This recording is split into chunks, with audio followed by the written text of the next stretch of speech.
Howdy Neighbors, David here. And today on Boondock Stallions, I'd like to talk about Luke Skywalker, The Mandalorian, and The Last Jedi, mostly focusing on his character arc. Now, I know I've said it before. If you haven't seen my Friendly Fire video, go check that out. It's 40 minutes long, but I ramble on so fast and so well that you don't even notice that it feels like forever. But as it is, everybody seems to be complaining about Luke Skywalker's character in The Last Jedi, and more importantly, uh, Disney and Lucasfilm have announced that they are working on a redemption arc for Luke Skywalker's character using The Mandalorian and the spin-off shows as a tool and vessel for how they're going to do it.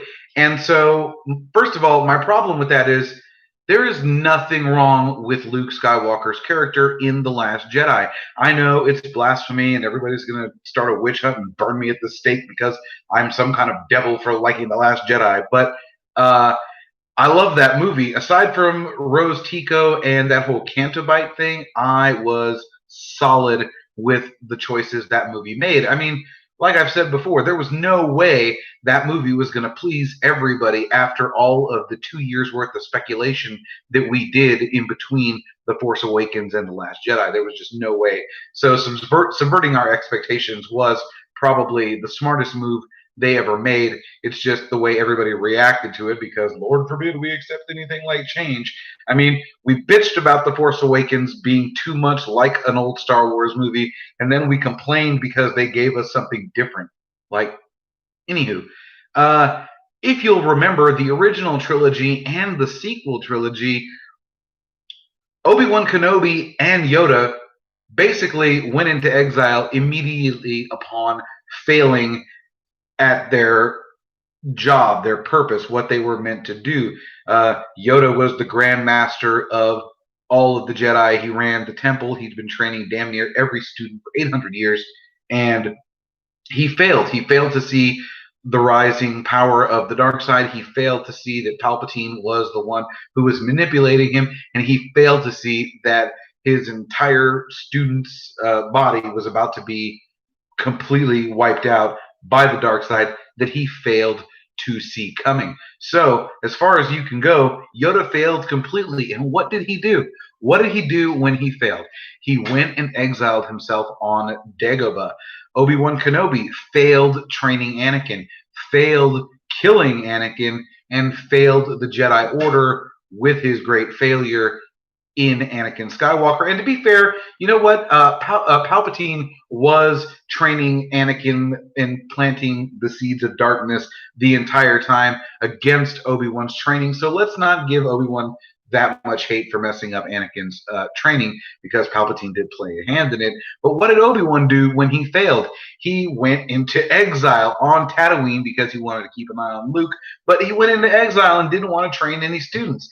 Yoda went into exile, didn't want to train Luke. And then Luke, following, there goes my station. Let's see what's happening here. Says my connection is unstable and we're good. Okay, so Luke, following the trajectory of Obi-Wan and Yoda before him, rebuilds his temple, gets students, rises to the top of his power, and then fails, falls to the bottom, fails his training Kylo Ren, just fails again. And what does he do? He goes into exile, doesn't want to train any students. So my problem is, why was it okay for Yoda and Obi-Wan to do these things, and then everybody wants to throw a BF because Luke does the exact same thing? Well, I mean, George Lucas has said it many times. Well, the movies are like poetry. They have to repeat themselves. Well, that repeated itself, and everybody lost their damn minds. It was ridiculous. There was nothing wrong. And based on that logic of how the Jedi continued to fail in their arrogance to see the dark side rising, because if you really want to take things into account, Darth Vader did bring the Force back into balance. You can't have, thousands upon thousands of Jedi and 2 Sith. That isn't balance. So by wiping the numbers down to their minimum and then keeping the Sith numbers down at their minimum, there was balance. And so it makes sense that the minute there were more and more light side users in the universe, then the dark side was going to have to rise because nobody ever wants to find balance. Like, I can't believe they failed on giving us the gray Jedi. The idea of a gray Jedi, which is what Luke was basically setting Rey up to do. And I've just lost my connection again. Hang on, we're going to take, there we go. So, like I said, the pirates are robbing the town in the village on the island where Luke and Rey are, and Rey wants to go help, but Luke is saying, don't do it.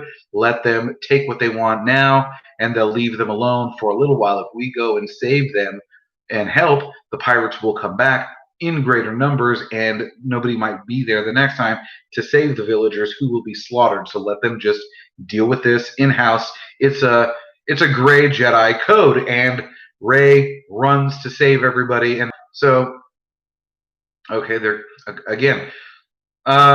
It looks like my connection keeps going in and out. I don't know why. All of my bills are up to date, and I've got all of my bars for streaming. So, anywho, let me know what you think. Be excellent to each other, and party on.